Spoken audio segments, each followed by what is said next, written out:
Fission reaction, the process of splitting a heavy nucleus into two smaller nuclei with release of energy.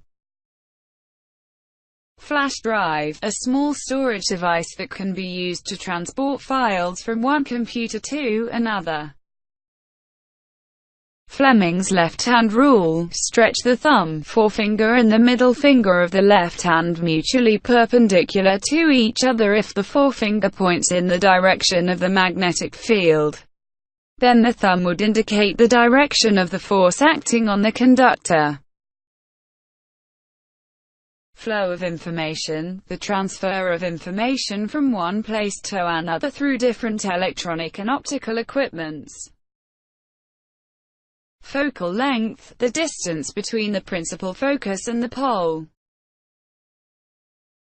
Free electrons, loosely bound electrons in metals which can move from one point to another inside the metals. Frequency, the number of cycles of vibrations of a vibrating body in 1 second. Fuse, a short piece of metal that melts when excessive current passes through it. The disability of the eye to form distinct images of nearby objects on its retina.